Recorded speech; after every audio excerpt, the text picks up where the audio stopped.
All right, happy Thursday. Good morning. 10 o'clock right on the dot. We normally do this on Friday, but we're going to do it on Thursday today because we pre-recorded a video tomorrow because of a webinar we've got to do early in the morning in regards to how to buy homes successfully in Carlsbad. Hopefully a lot of you guys are registered for that today. Normally on our Friday stream, we're going to talk about open houses and two pieces of news. The news this week is very light in Carlsbad, which is good. No news is normally good news.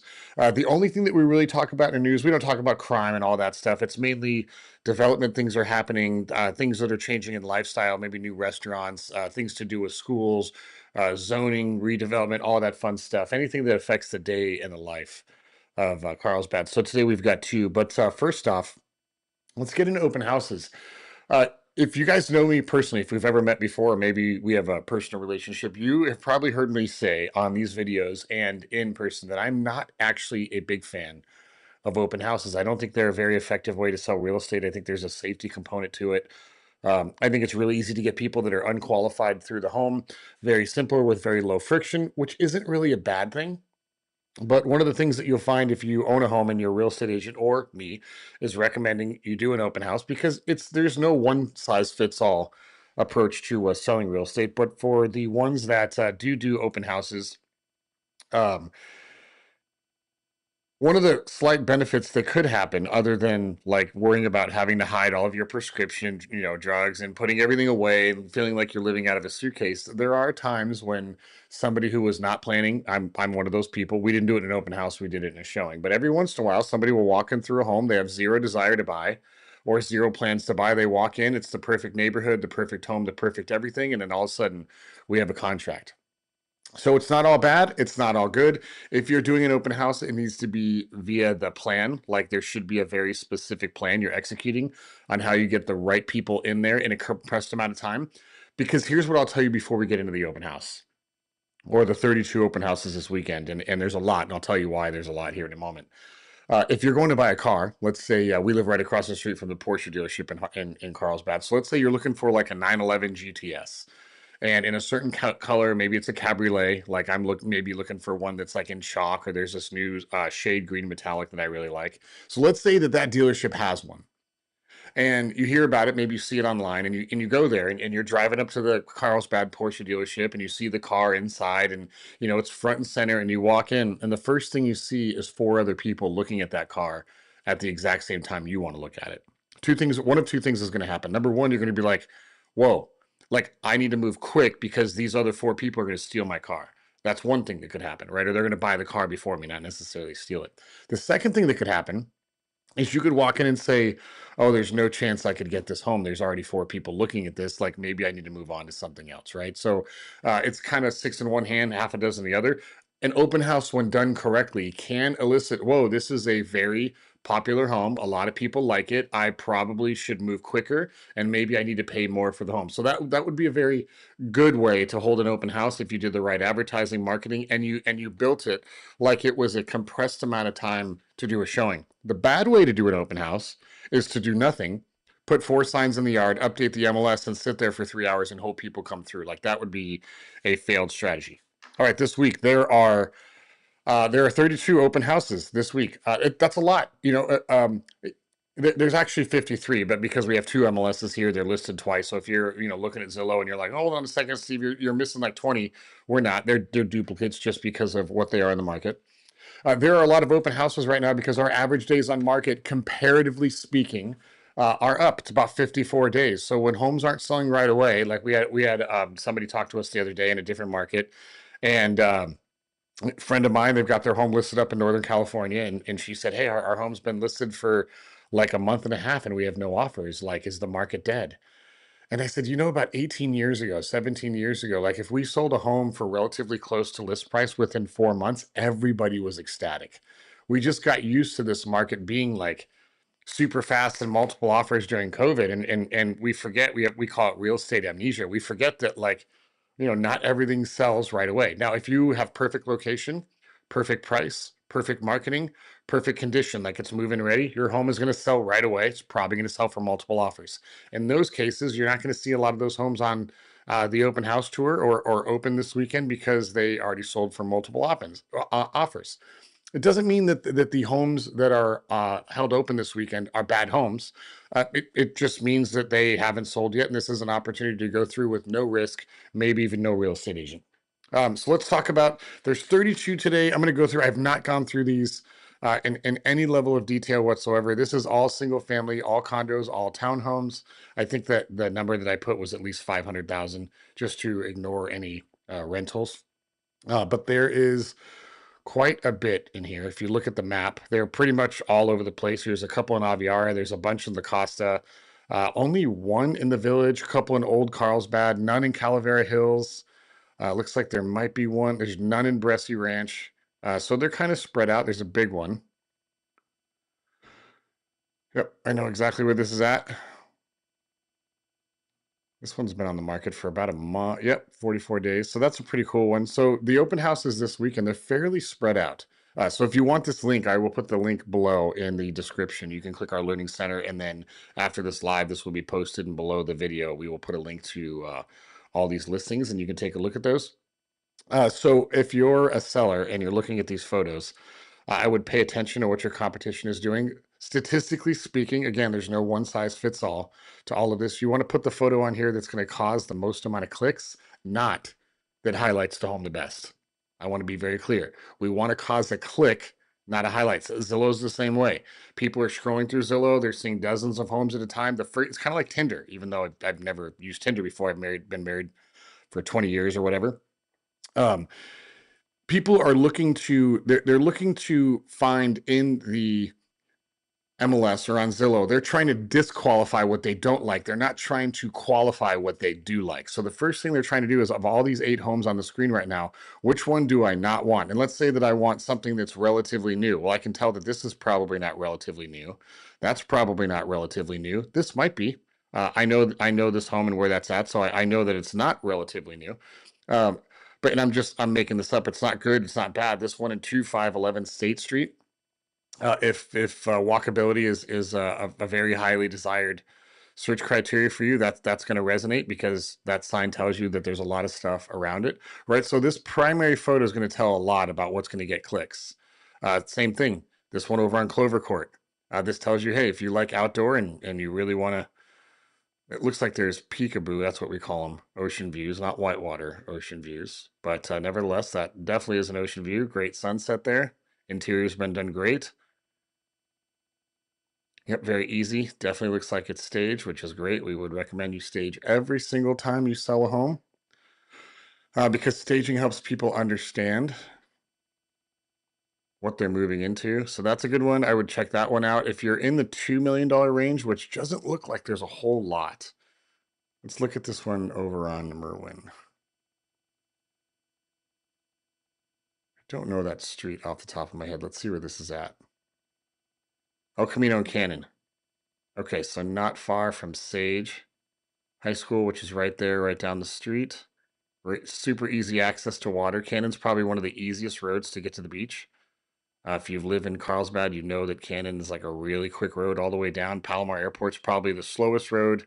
Maybe the second slowest road or first slowest road would be Carlsbad Village because of, the roads and all the lights. But Cannon is a very fast. So anytime you can be close to Cannon, that's good. You're going to get to the water really fast.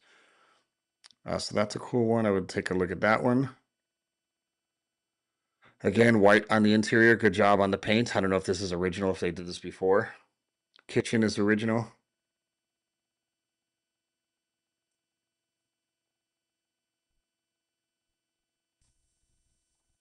If you guys are thinking about selling your home and you're worried about maybe you have still the original fixtures, original cabinets, or maybe it's the 2005, like the, I don't know if they're, it's not Formica, but whatever the material they used in the mid 2000s. Let's see when this one was built.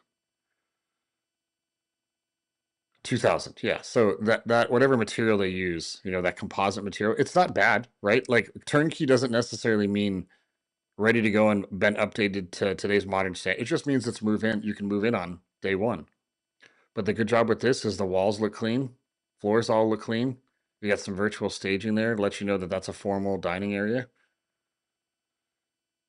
Kitchen's nice and wide. I mean, this is, I don't know what else you can do. It's a great job. What we've seen work really well is highlighting every room first and then the different angles second. So I wouldn't have like 6 photos of a kitchen in a row because people are, again, they're trying to disqualify as quick as they can. So we want to get them through the photos of the house as fast as possible. And we want to do it in a way that like they feel like they're on a tour in the home. Yeah. Bathroom's clean. Like, great job on this. Virtual staging there is probably what it's going to look like.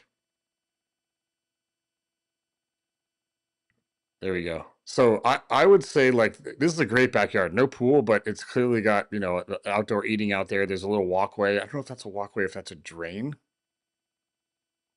Might be a water. Yeah, it looks like it's a water. Either which way. That's a great backyard. In Canterbury. Okay, I would look at that would be one that I would consider this week. If you're in that price range. Here's another one with a good view. This one I think is back. Yep, right by the lagoon. Oh, that's a great view. 2 bedrooms, 3 baths, 1,800 square feet for $1,200,000. That seems like a good deal.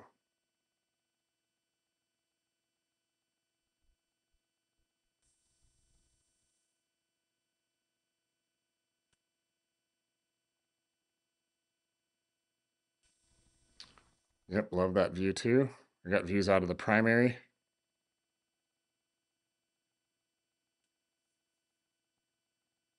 This is a winner. If you're at $1,200,000, and yep, you got underground parking there.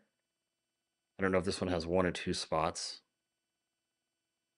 Let's see what it says.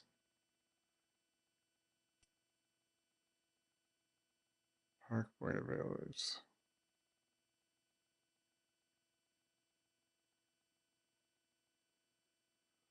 HOA fee $1,272. So that's a little on the high side for HOA, but having an underground parking, and I'm sure all the insurance is covered. Well, I'm not sure. I know all the insurance is covered. And grounds fees. There's probably utilities included in that, depending on how this was wired and when this was built. This was built in 2008, and maybe utilities aren't covered.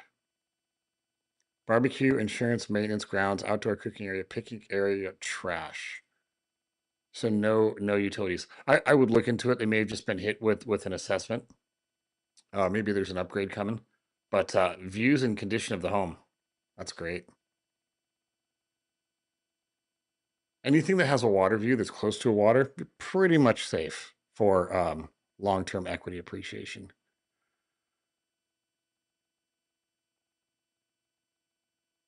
Again, white. It's so refreshing now to go through listings, both when we see it individually and when we're looking at them online, and we don't have to like talk people out of like dark brown paint or reds or blacks or all the stuff that was really popular in the 2000s. And this one again was probably built after that, which is why it doesn't have no 2021. This is almost it's 4 or 5 years old. Let's see where this is. Yep. So if you're driving down the 78, you can see all of these right from the road at College. Great area. There's a huge shopping center right here. It is going to serve a little bit of Oceanside, Vista, and Carlsbad. And then if you come in, the mall is right over here. You've got Best Buy and all that stuff over here. 78's a straight shot, obviously straight to the water. So good location, very easy. If you need the freeway, if you're commuting at all, this is a really easy, on and off freeway. We used to live all the way back in San Alejo, at the foot of San Alejo in a townhome when we first moved here. And we loved it. It was quiet. It was an amazing community. The neighbors were awesome. But the one thing that we didn't like is every time we had to go up to like LA or Orange County or down to San Diego for soccer, Once we got off the freeway, it was still like 20 minutes before we got to the home. So we live right off the freeway down here on Poinsettia on the coast. So it's easy to get on the 5. This would be another good example. Location on this one is probably pretty good. Okay, so there's 32. There's a lot. There's not really any that are, I would say, that are like I would run to really, really quick. This is really cool. I think this is in La Costa Greens. If you guys like, is this in La Costa Greens or is this back in Robertson Ranch? Yeah. Oh, no, no. This is in neither. This is at the foot of Bressie Ranch. I was way off. Right by, kind of close to Agua Norte. Great curb appeal. They nailed that. Awesome palm tree. I liked it all. The fence, yeah, cool backyard, very social. Looks like that is not a pool. That's probably a spa. It's end unit, so you got a little bit more room on. Yeah, you can definitely see this photo probably should have been earlier. I mean, that huge side yard, that is a huge bonus, especially for this part of Carlsbad with a lot of the lots. Like you can clearly see this one just has a small backyard where you've got all the stuff in the end. Yeah, you're bordering, the school and you're bordering a street, but everything's grown out a bit to where I bet a lot of that is drowned. Yeah, this is great. Rooftop deck. It's going to be quiet. None of those views are ever going to get obstructed. Good grill. It's got a TV, fire pit out back. Okay, so we're probably 20. All right, there we go. 26 photos in, we're in the interior. Floors look great.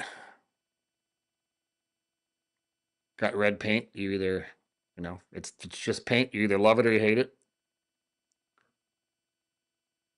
But it does look like it was done very well. Good shutters. Love the recessed ceiling. Got granite in the bathroom. It's good. I'd look at this. This is a great area. In regards to the deal at 2495 for 3,200 square feet, that is probably somewhere around, I would say. What does that cost per square foot? Oh, we used to have this in here. I guess it's not in here anymore. HOA fee, $289. $180 in Melrose. That's the whole Bressie Ranch thing. Yeah, this is a winner. I'd go look at this. It's a good floor plan. Streetscape is great. Curb appeal is great. I would definitely go look at this. This is going to be in Aviara, I believe. If that's Yep. No, it's in San Pacifico. Or is that outside of San Pacifico?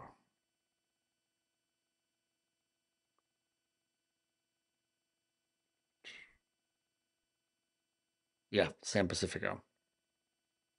Great area. If you're a surfer, walk right out to Ponto, which is great. There's a little gate on the backside of San Pacifico that you can literally cut right across the train tracks and walk right down to the ocean, which is awesome. This is great. I'd go look at this one as well. If this is your budget, if this is what you're looking for, a lot of the ones in San Pacifico have 3 cars. This one looks like it's only got 2. Maybe there's a tandem in it. Looks like it's only a 2-car garage. Interior is great. Yep, very easy. Looks like it's super turnkey. 2795, 3671. Really, price wise, it's on par with the one we just looked at near Bressie Ranch. A little bit more square footage, a little bit more. You're paying a small premium for being close to the water, but this would definitely be a winner for that. I would look at that. Okay, so if you want all of these listings, in the description below, you can click the Learning Center article will be up today. We'll put a link to all this. You can look at it if you have any questions. We'll put our phone number on there. I'm happy to ask for it. Let's get into Carlsbad news. There's only two things that I want to talk about. It's actually really simple. This thing has been around forever, right? If you guys have ever gone down to the Village on State Street, you know that the old Carlsbad Theater, I call it the Carlsbad Theater. I don't even know if that's what it's called. It could be called something total. Yeah, it is called the Carlsbad Theater. So I'm going to share my screen. I'll show you the story. I will put this link in the blog post below. So this was last sold in 2017 with the idea to bring it into retail or a restaurant. And I think just nobody can, get this. Nobody can agree to what to do with this. So we're going on almost 10 years that a fund has owned it, and they've not done anything to preserve it or anything like that. I think the public probably wants to see it. As a theater like reopened, I will tell you one of my favorite concert venues. I know this isn't a concert venue, but one of my favorite concert venues is the Observatory down in North Park. It holds like 1,500 to 2,000 people, maybe not even. It's on a sloped floor, and the sound in there is amazing. And if I could see all of my favorite bands in there, I definitely would. What I read about this story is I didn't realize this place opened in 1927. It's almost 100 years old, which is crazy. So I'm sure we've got half of Carlsbad that's like, hey, we need to restore it, make it into a theater again. And then the other half is like, hey, just like let's redevelop it and bring it into something modern. The cool thing about State Street is that there's so much cool stuff happening on this right now that like you don't it's not really required for this to become another restaurant or entertainment venue. I think they easily could restore it into a observatory type of a place. It's just is that what the city wants? I have no idea. So it looks like according to council member Melanie Burkholder, she wants to explore a hearing on what they should do with it. I have no idea when this is going to happen. Community members and the group Save the Carlsbad Theater want the city to acquire and preserve the site as a cultural hub for film, theater, and live music, especially since the current owner reportedly wants to convert it into a restaurant and retail space. It's important to understand that under Prop H amendment, the city cannot spend more than $3 million on the property without a resident vote, and city staff have no set timeline for reporting findings. So, city can buy something under $3 million, do what they want with it. This is probably going to be. I can't imagine this is a $3 million building. Um, yeah, I don't know. I haven't valued. I have no idea how big it is. I can't imagine it's more than 3 million, but I could be totally off. I don't know what it was sold for back in 2017, but I promise you it wasn't 3 million bucks. So who knows? Maybe that's when to go. I'd be curious in the comments. Let me know. Like, are you team like let's save it, let's turn it into something cool, or is it like, hey, it's run its course. Let's modernize everything and turn it into more restaurants. I personally think like other than maybe La Jolla, and La Jolla, I would put like just ahead or maybe just below. I think Carlsbad has some of the best food in downtown. So you know, we could always use more food, I suppose. But at the end of the day, we're not missing more, in my opinion, especially if you like tacos and all of that fun stuff. Okay, next question that we got, or next story that I picked up on this week. And little selfish, my kids went to Pacific Rim. They don't go there anymore. They go to Aviar Oaks Middle School and Carlsbad High School, but both of them came up at Pacific Rim. Pacific Rim is a great school. If you guys have ever driven by there, have every kids, they used to be like the gold standard for California elementary schools. They slipped a little bit in the rankings. I don't think anything significant. There was a term that they were always had super pride around. I don't know what that term was called. um, but like plus school, or they used to have banners, and that banner might say that. I just can't read it from this screen. But there's some big upgrades coming to Pacific Rim, mainly a big battery and solar panel, probably obviously over all of the parking. And so anytime there's anything to do with anything power related, solar, or anything that has to do with any of that, there's always going to be, and I'm not saying this is bad, there's always going to be a group of people that are always going to challenge like the safety and the long-term efficacy of doing this, which is exactly what's happening right here.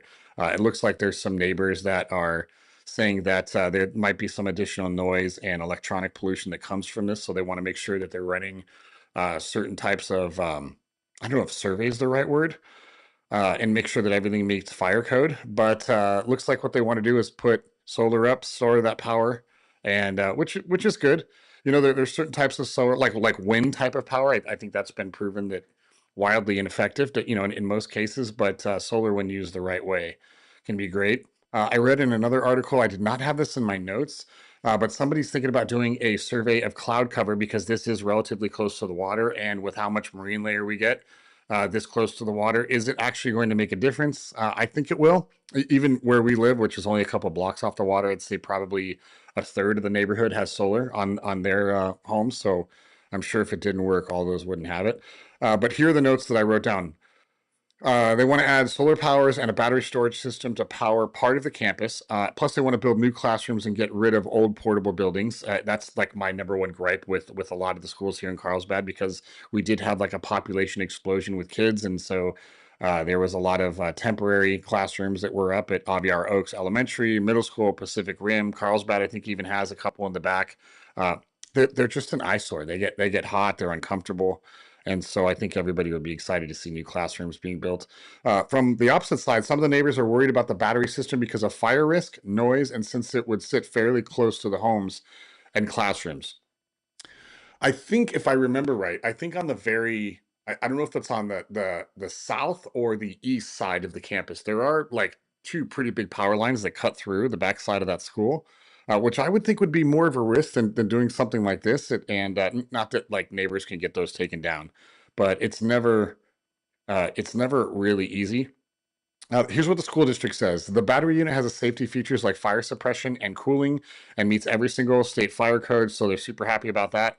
But a final decision from the city it isn't expected until around January 2027. So halfway through the school year, it looks like they're going to decide on it. And even if it's a go in January 2027, it's probably at least another 6 months to a year before ground gets broken on that. I would imagine next summer is when they would start, and this would probably affect the following school year. If your kids go to Aviar Oaks Middle School, they did a big upgrade there with a bunch of solar and battery, and then they added a whole new wing of the campus, which looks amazing if you haven't seen it yet. But they moved the front office in there, and they added some classrooms back there. So that's the example of what could happen. I think they did a great job with there. Again, my daughter goes to that school, so we see it every day. I think they did an amazing job with that. Hopefully, Pacific Rim is right there, right behind it. Okay, that's it for today. If you have any questions or if you're thinking about buying a home in the next 60 days to 6 months, we've put together an all-inclusive guide that covers everything that you need to know about the purchase contract, commission, process, timeframes, what money is due when. It's like the easiest thing that you can consume. All you have to do is go to buyin2026.com. I put the link in the description below as well. So if you want to take a look at that, you should. You don't have to use us as your real estate agents. It's our gift to you to help you navigate this buyer's market or this Carlsbad market as easy as you can. Buying a home doesn't need to be stressful. It's just a process. And when you understand the process, I think it gets really simple. And most importantly, it can get really fun. So any questions, let us know. I will put our contact details in the description. You can download this guide below. I will have this up in our learning center sometime today. So if you want to download all the open houses that are happening this week, you can call us with questions if you want, or you can go look at it at your own convenience. All right. I love you all. Have an amazing rest of your weekend. We'll see you again live tomorrow. Same bat time, same bat channel. And we'll talk soon.